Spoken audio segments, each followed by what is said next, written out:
Hello, so this video is Surviving Disappearance, Reimagining Humanizing Native Americans. This is a TED Talk that was done by Matika Wilbur, who's done quite a few TED Talks. I thought it was important to include that in this month. Um, we also have, some more stuff for cultural presentation of Cherokee traditions, art, story, and totem poles, history of dream catchers, um, some cooking stuff on ways to cook, some stuff on folklore, um, storytelling, um, a couple documentaries. We are connected with nature, which is another talk, another TED talk. So anyway, I hope you enjoyed this one.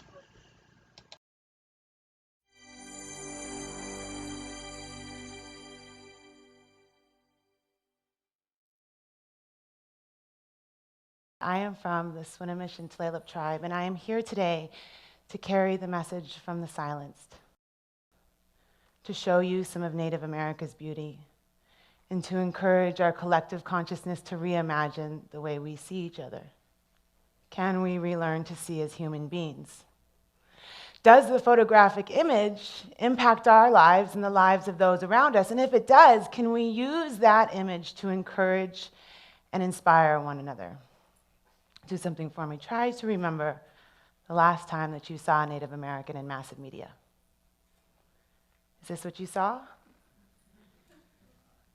If it is, I wouldn't be surprised, because between 1990 and 2000, there were 5,868 blockbuster released films. 12 included of American Indians. All of them showed Indians as spiritual or in tune with nature. 10 of them as impoverished and are beaten down by society. 10 as continually in conflict with whites. However, the image of the professional photographer, the musician, the teacher, the doctor, they were largely absent. What's interesting is how this image manifests itself into our psyche. You see, when this image is shown to a young Native person, they report feeling lower self-esteem and depressed about what they are able to become or would like to become. Shockingly, when shown to the white counterpart, their self-esteem is raised.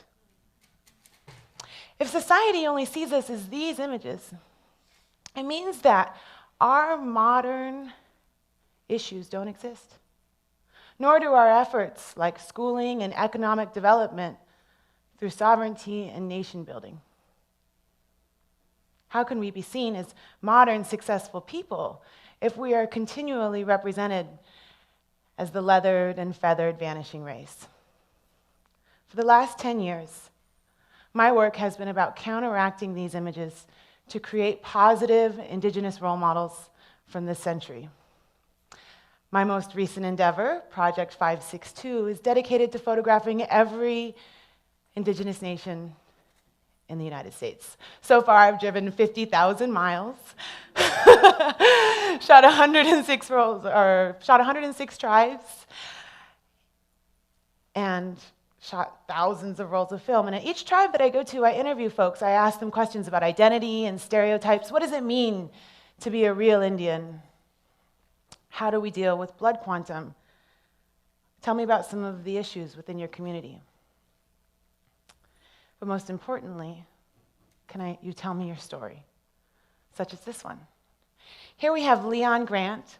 Leon is an Omaha Indian, and he was reared on a ranch in Nebraska. When he was 16 years old, he decided that he wanted to pursue an education.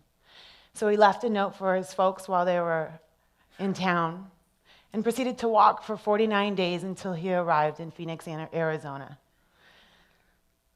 When he got there, he put himself through community college, undergrad, theology school, and eventually law school. And then he set up American Indian centers all across the country.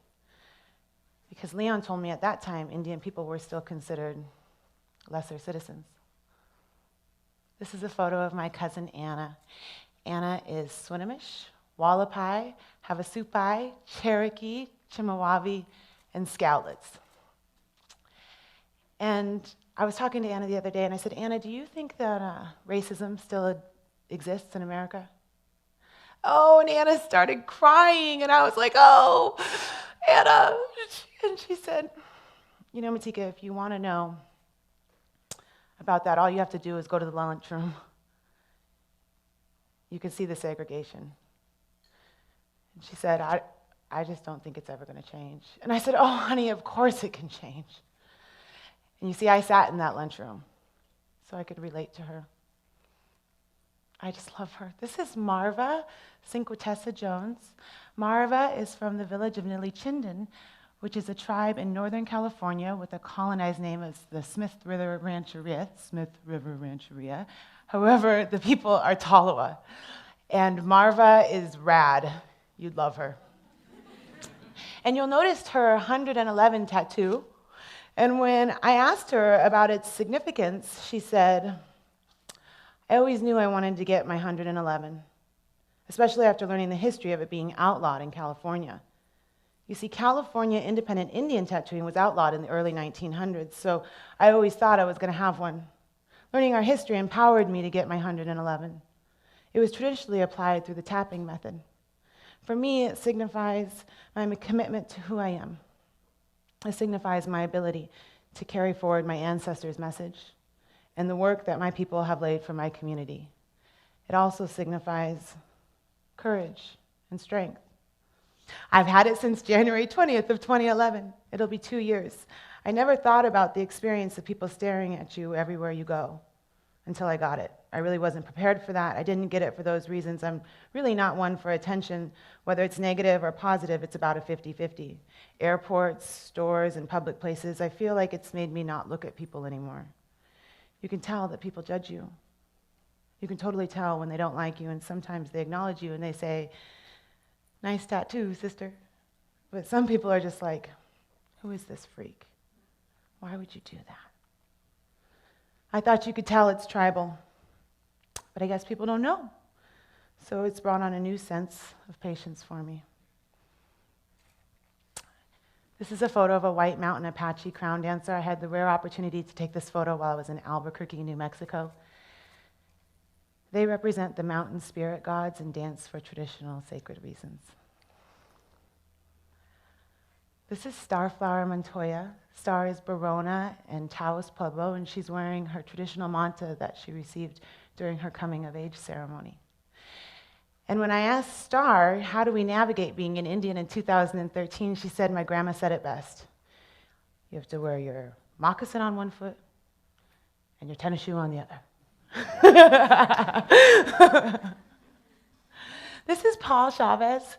Paul is Bishop Paiute and Apache, which is in the Owens Valley, and it's one of the most beautiful places I've ever been to.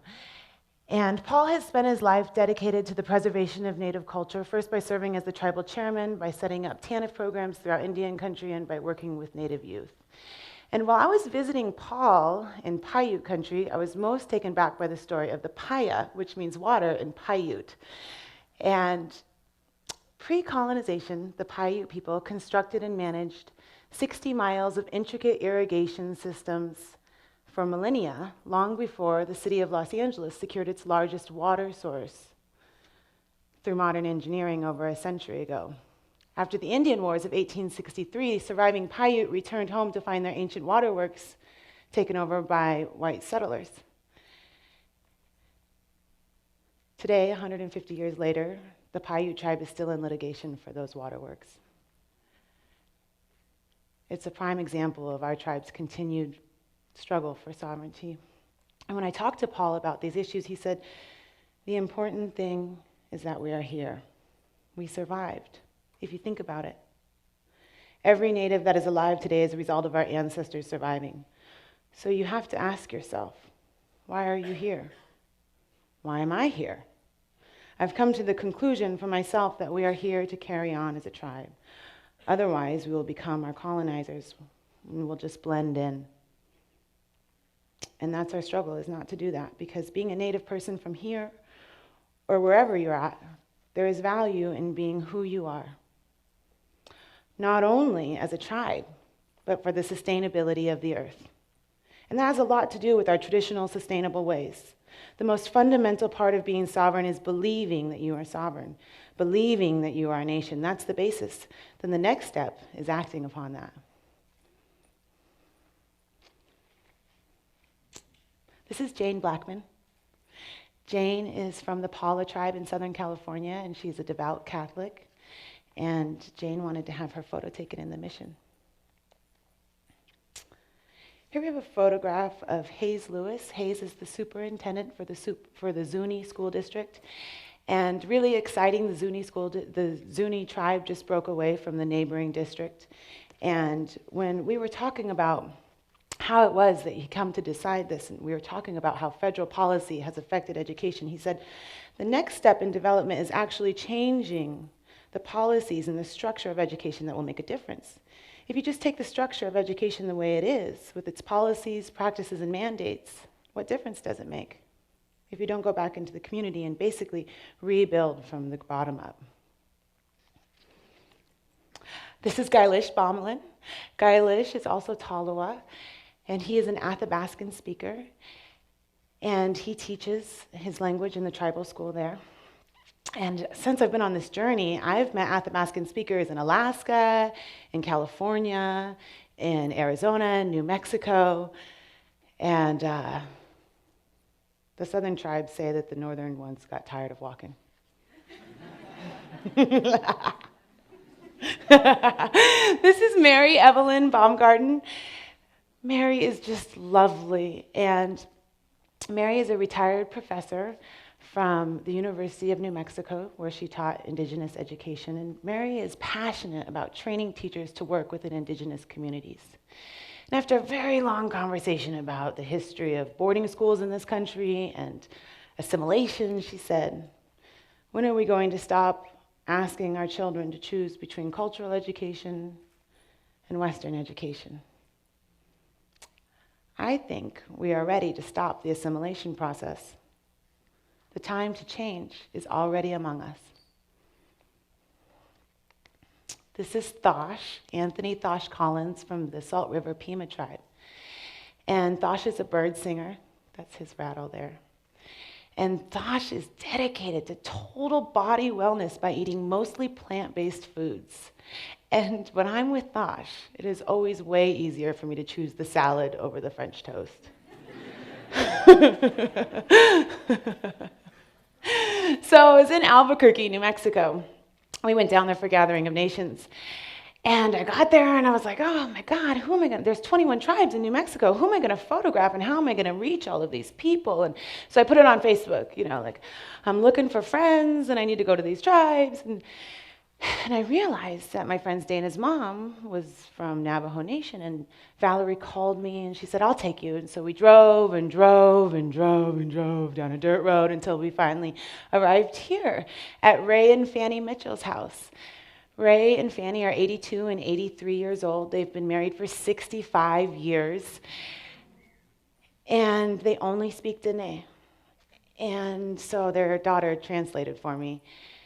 And Ray is a retired railroad worker. He's retired to ranch life. And Fanny is, she's a weaver.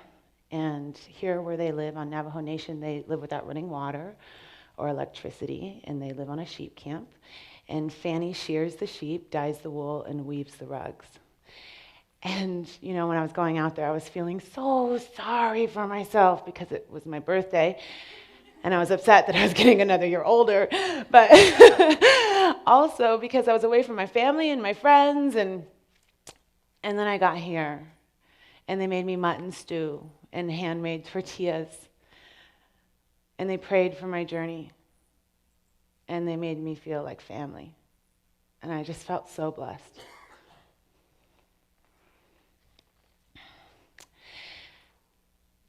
So I was going into the famous Grand Canyon to photograph the Havasupai people. And I called Matthew. And I said, after I got permission from the tribal council to go there, I said, I would like to come. I'd like to come on Friday. And he said, okay, well, do you hike? And I was like, I have running shoes. He said, okay, cool, fine. Do you ride horses? And I said, yeah, I have cowboy boots. And he was like, we're going to put you on a helicopter. And so they took me down into the Grand Canyon, and Matthew, he says to me, Matika, to get here, all you have to do is drive up old Route 66. You'll see a sign for Have a Soup. I turn right there. Drive until you see a helicopter. When you get there, tell the pilot you're an Indian. He'll let you on. He'll bring you down. I was like, what? You want me to what? So my mentor told me that courage is having fear and doing it anyways. So I mustered all of my courage. I got in my car and I drove Route 66. I looked for the sign. I took the right. I found the helicopter. I showed him my tribal ID. I got on the helicopter and I arrived down there. And when I got off the helicopter, Benji and Matthew were waiting for me, and all of my fear dissipated. And this photo was taken at about 11 o'clock at night after a full day of shooting in the canyon and all around their beautiful village. And the Havasupai people consider themselves the guardians of the Grand Canyon. Havasupai means the people of the blue-green water. And this is Matthew in his traditional regalia with his daughter. So the next day I took this photo. This is Rex to Lucy. And when Benji brought me over to see Rex, Rex said, you know, I really have a hard time with talking with outsiders, because in 2000, surveyors came in and they took our blood and they said they were going to help us with diabetes. And then they used our blood to try to prove that we weren't from the canyon. And so I didn't set up my microphone, I didn't take my camera out of my bag, and I sat and visited with Rex for a while. And we talked about what it's like. You know, I said, I grew up on the res. I too have suffered from the effects of our intergenerational trauma. I too am recovering. And we had similar paths as teachers in tribal schools.